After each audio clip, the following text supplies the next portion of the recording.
Señoras y señores, tengan todos ustedes muy buenas tardes.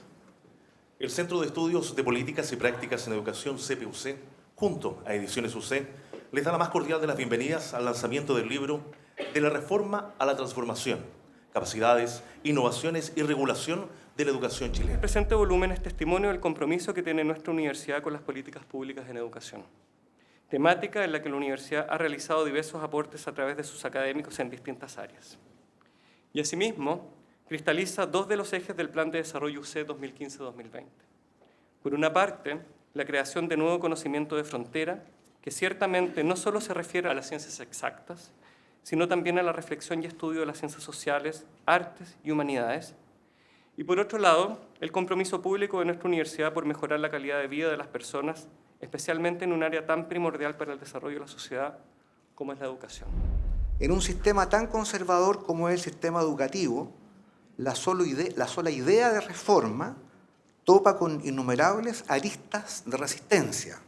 El conocimiento es una experiencia comunitaria, de nacimiento con otro. Es el lugar donde nos reconocemos por nuestro nombre, por nuestra historia, en la construcción de la casa común y de un ethos singular e inédito de la propia existencia humana. Muchas gracias por su presencia. Quisiéramos invitar a quienes van a participar de nuestro panel a que ya tomen ubicación para dar inicio a lo que va a ser esta actividad. Entonces vamos a partir con una pequeña reflexión, si le parece a nuestros panelistas, de unos 5 minutos sobre lo que consideran los ejes del libro que tenemos en nuestras manos, qué es lo más destacable o qué consideran ustedes que debiera ser relevado en esta conversación. Voy a partir por la senadora Yasna Proboste, senadora y exministra de Educación. Senadora. Bueno, muchísimas gracias. Muy buenas tardes a todas, a todos. Gracias por la invitación. Quiero felicitar a los editores, a los 37 autoras y autores que de una manera muy organizada en estos 16 capítulos fueron aportando desde estos 3 elementos que nos planteaba ya el profesor Flores, fue parte de este desafío. Este libro, sin duda, es también un aire fresco a la discusión en materia educacional, porque no viene o no proviene de cualquier parte, proviene de la Facultad de Educación, proviene de un centro especializado en políticas públicas en educación, y eso hace una diferencia, porque en el último tiempo, cada vez que se recurre a un discurso o a una lógica en materia educacional, se hace desde la mirada economicista, desde las ciencias de la ingeniería y pocas veces desde donde debe surgir un debate importante y una conducción a intentar mostrar horizontes de transformación como lo es en el ámbito de la educación. Así es que quiero partir por felicitar a los autores y autoras. Quiero hacer un breve comentario también al título del libro, de la reforma a la transformación, porque nuestra conductora decía, pareciera que no hay mucha transformación y que nos damos vuelta en un círculo. Y la verdad, yo lo que creo es que es un título ambicioso y creo que se plantea como un deber ser, como un horizonte al que queremos alcanzar, porque claramente las transformaciones se hacen en el territorio. Las reformas se hacen pensadas desde la academia, desde el espacio legislativo, desde el ejecutivo, pero la transformación se hace desde el territorio. Esa conversación se enlaza también con otro de los capítulos de este libro que tiene que ver con los desafíos de aquellos que son formadores de profesores. Y lo decía el profesor Flores en su intervención, que muchas veces los estudiantes, más que venir a aprender acá, vienen a replicar lo que fue su propio proceso de formación en el establecimiento educacional. Por lo tanto, creemos que este título del libro marca una voluntad a donde queremos llegar, pero claramente las reformas, sin la transformación en el territorio, es complejo que eso ocurra. Exacto, uno de los puntos que se aborda en el libro y que podemos también retomar más adelante. Quiero seguir con Alejandra Arratia, directora ejecutiva de Educación 2020. Alejandra, no sé si ¿Quieres hacer una reflexión respecto a este mismo tema o sobre otro capítulo que te parezca significativo? Uno, como centrar la conversación mucho más en el aprendizaje, o sea, hablar más sustantivamente lo que muchas veces algunos llamamos, o yo personalmente llamo como hablar menos de temas normativos y más de asuntos sustantivos, pedagógicos, que es una reflexión que muchas veces está fuera. El segundo es el tema del desarrollo de competencia y el tercero es el tema de la coherencia sistémica. El tema de la regulación está muy pensado también desde la perspectiva de cómo avanzamos en coherencia sistémica. Y todo el tema de capacidades y de innovación va muy de la mano. Entonces creo que ahí hay un gran valor que nos permite abordar este desafío de cómo pasamos de las reformas a las transformaciones. Porque lo que muchas veces nos pasa es que tenemos la reforma y lo que está pasando en la sala de clase es prácticamente muy similar. ¿Cómo enfrenta los desafíos del capítulo 4 y el 5? El 4 habla de los desafíos que tienen las escuelas para poder implementar las políticas de formación ciudadana. En particular, el plan de formación ciudadana también hace algunas referencias a la asignatura que debería entrar en vigencia el próximo año, pero hay una reflexión ahí respecto a cómo la escuela se hace cargo, de qué tendrían que, en el fondo, cuáles reflexiones se deberían orientar, qué cambios tienen que hacerse. Pero luego encontré muy, bueno, no sé, quisiera pensar que está intencionado, no lo sé. Vamos a dejar la pregunta para los autores. Sí. El capítulo 5 habla de cómo repensar y proponer una autoridad pedagógica basada en otro piso, en el piso del respeto a los niños como sujetos de derecho y en el fondo a los niños y a las niñas en el contexto actual, que no vamos a entrar en la contingencia, pero es un tema que está súper, que está cuestionando mucho la educación, yo me atrevería incluso a decir desde la educación parvularia, o sea, la educación parvularia, la educación escolar y la educación superior.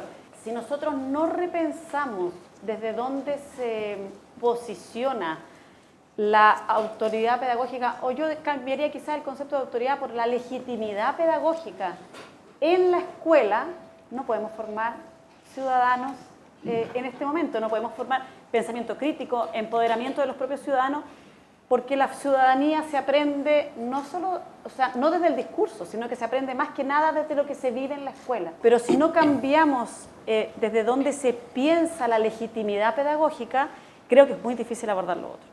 Bien, Alejandra, vamos a dejar mucho para después, para la conversación. Pero quiero darle la palabra a Ignacio Irarrázaval, director del Centro UC de Políticas Públicas, con esta primera reflexión respecto a este libro, Ignacio.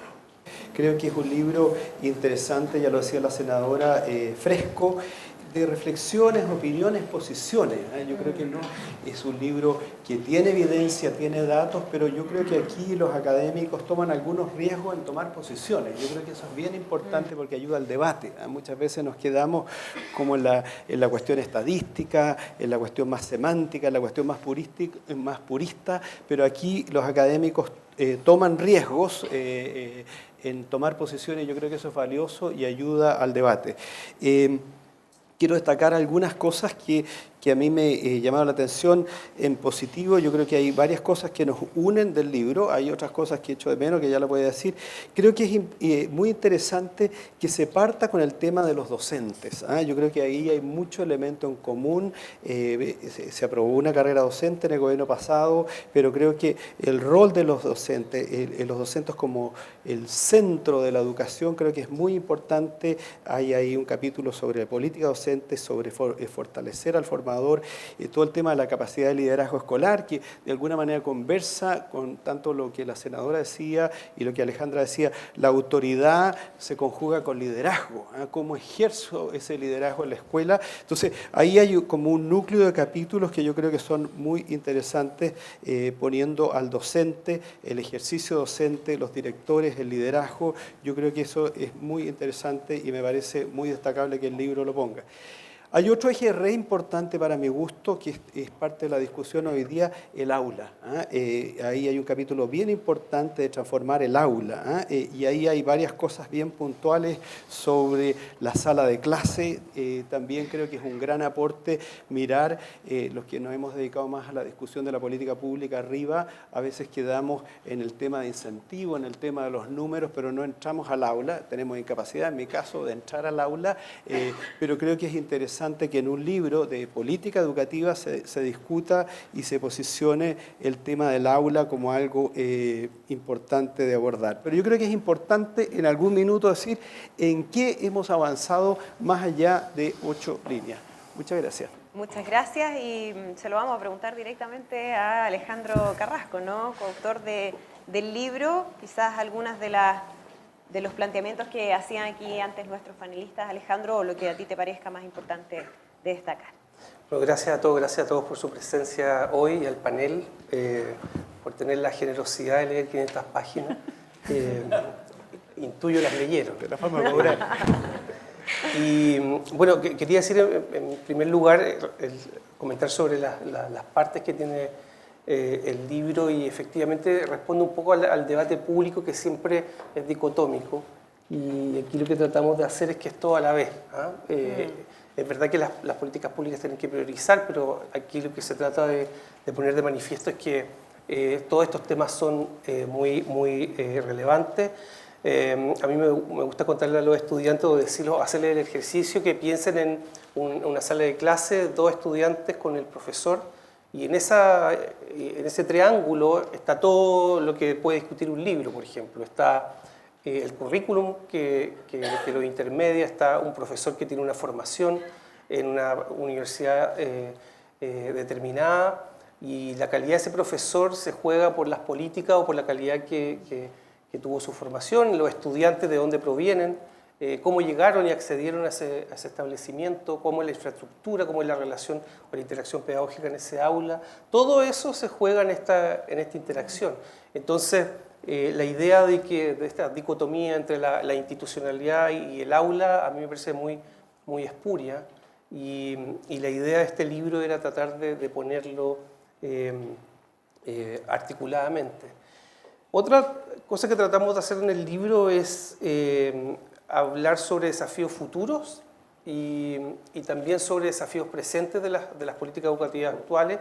Por eso hay hartos capítulos que intentan plantear desafíos, por ejemplo, respecto de la implementación de la carrera docente, respecto de los temas de liderazgo, la formación de profesores, los formadores de formadores o la educación pública. Son una serie de reformas cuyo éxito depende de cierta voluntad política y era importante ponerlo acá, pero también hay otros capítulos que hablan de temas de futuro, como el espacio y el rol que tiene en la escuela, el capítulo del profesor Flores y el profesor Marini, entre otros. Entonces el libro trata de jugar en esta doble dimensión, cuestiones presentes, pero también cuestiones futuras, como decía la senadora, esta idea de transformación es un horizonte normativo, un deber ser. Bien, Alejandro, me quiero detener en un elemento que mencionaban todos ustedes, que tiene que ver con la formación docente, porque aquí hubo toda una discusión respecto al proyecto de carrera docente, se habló mucho del tema de remuneraciones, de las horas lectivas versus las horas no lectivas, hubo toda una discusión al respecto. Se aprueba el proyecto, se cierra el capítulo y parece que ya no hay más discusión respecto a lo que está pasando con los profesores en términos de su formación. ¿Cuál es la evaluación que se hace cuando ya ha pasado un tiempo en relación a el proyecto propiamente tal, la aplicación y los desafíos que todavía se mantienen, Alejandra, en relación a este tema? A ver, cuando yo miro carrera docente, honestamente, como que inmediatamente creo que el desafío principal viene muy de la mano de carrera directiva, la verdad, porque creo que ahí hay un sistema que está como de alguna manera un poco cojo, podríamos decir. ¿Sí? El no entender la docencia como un espacio individual, sino como un espacio colectivo también. Y desde esa perspectiva creo que es súper importante abordar pronto. A mí me gustó cómo se abordó en el capítulo 2 el tema de las formas, de mirar en más detalle la formación, o sea, el rol de los formadores de formadores y la necesaria reflexión en ese espacio. Hay una propuesta súper específica que me parece súper interesante, como de un organismo más colegiado que trabaje en ese sentido y creo que pueda como promover como vinculación ahí, creo que ahí hay un punto importante. ¿Cómo hoy día transitamos en este cambio de paradigma de el enseñar a enseñar que se plantea en este libro? Porque ningún profesor o profesora le podemos pedir que enseñe algo que no sabe. Y por lo tanto, cuando se discutió, por ejemplo, el incorporar dentro del currículum la unidad de ciudadanía, nosotros le preguntamos al Ministerio cuántas universidades, formadores de profesores y profesoras tienen en sus mallas curriculares estos temas. Es decir, cuántos profesores hoy día se forman para poder enseñar ciudadanía. ¿Cuál fue la respuesta a esa pregunta que ustedes hacían? En ese momento, las universidades que tenían dentro de su malla curricular formación de ciudadanía no eran más de 5. Lo que dice Alderstein en su capítulo, apurar la carrera docente para párvulos, yo creo que eso es súper importante, eso es urgente. Lo que dice Cabezas y compañía en el tema de las horas no lectivas. Ahí hay un tema re grande, peleamos mucho en carrera docente esto de dar más espacio a las horas no lectivas, y ahí como país estamos invirtiendo mucha plata, ¿eh? Son muchas horas de profesores que salen del aula a estar en estas horas no lectivas, y en algún minuto el país nos va a pedir cuenta, bueno, esta inversión en horas no lectivas, ¿cómo está repercutiendo en la calidad de los aprendizajes? Las horas lectivas o horas no lectivas, importantísimo, o sea, el tiempo que requieren los profesores para trabajar colaborativamente hace toda la diferencia respecto de la calidad de enseñanza en el aula. Y hay un riesgo acá que identifica el capítulo de Cabezas de que en verdad esas horas no lectivas se usen para reemplazar a profesores, para atender a apoderados, etc. Y por lo tanto el modo en que eso se operacionaliza y simplemente es clave a la pregunta de si efectivamente la carrera docente y toda la inversión pública que hay ahí va a transformar el aula. ¿Todavía hay dudas respecto a los efectos que eso pueda tener al interior de la sala de clases? Mirando la teoría, mirando la experiencia internacional, todo predice de que van a haber transformaciones en el aula. Creo que ahí es donde tenemos un tema, porque la transformación no se va a lograr por distintos temas como desconectados entre sí. En eso creo que es súper importante lo que plantea Ernesto Treviño y equipo en el capítulo 6 respecto al tema de que para transformar las aulas se requiere superar esta desconexión entre lo que es la enseñanza y lo que sabemos de cómo ocurre el aprendizaje.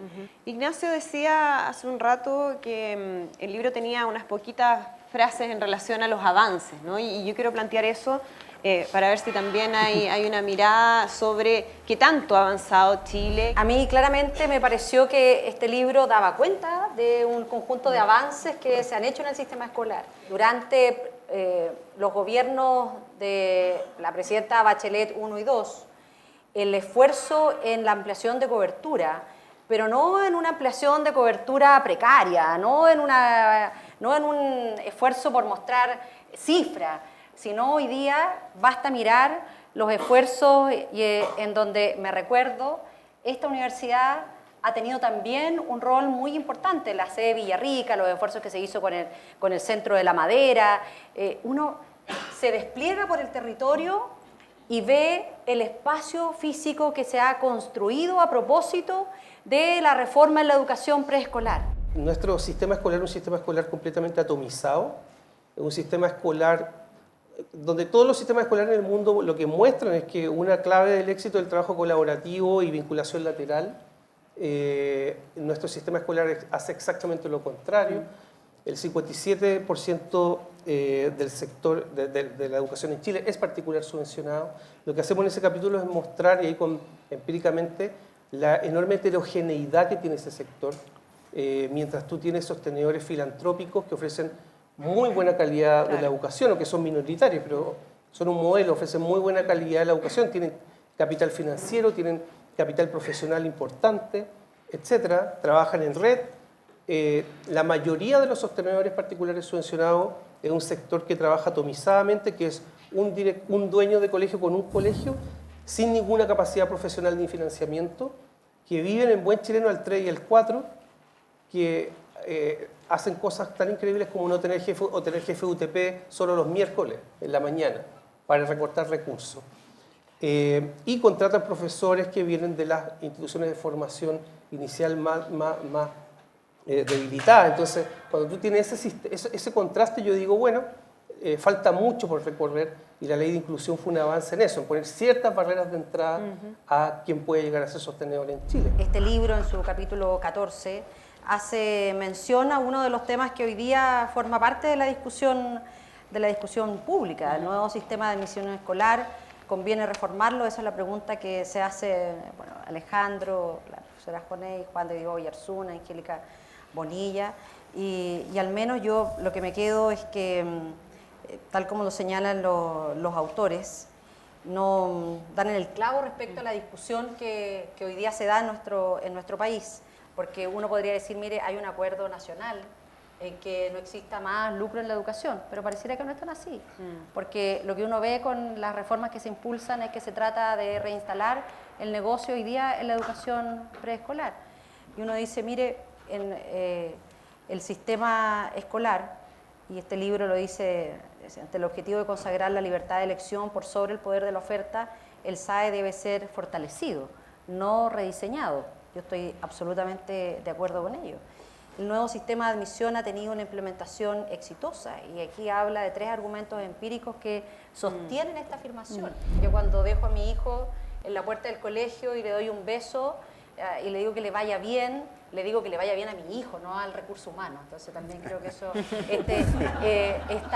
este libro es una contribución en eso, y por eso que partí diciendo que era tan importante que estas fueran reflexiones y propuestas desde educación y para la educación, y no tantas propuestas para la educación que hemos visto desde criterio economicista, en cuando se nos decía, mire, es importante la educación porque fortalece el recurso humano. Yo decía, qué raro, uno nunca le dice a su hijo recurso humano que le vaya bien, claro. Y uno no lo deja en kinder y el niño vuelve de cuarto medio. No, este es un camino que tenemos que hacer, y por lo tanto en educación las tareas son de largo plazo y se requiere tener acuerdos nacionales que vayan más allá de los gobiernos de turno y no ver, como lo estamos viendo ahora, que todo el esfuerzo se pone en hacer contrarreforma o claramente desdibujar o boicotear las reformas ya aprobadas. Bien, algunas entonces de las reflexiones que ustedes pueden encontrar también en el texto. Les agradecemos a los panelistas por esta interesante conversación. Ignacio Irarrázaval, Alejandra Ratia, la senadora Yasna Proboste y Alejandro Carrasco, por supuesto, coautor. Muchas gracias también por la atención. Que estén muy bien.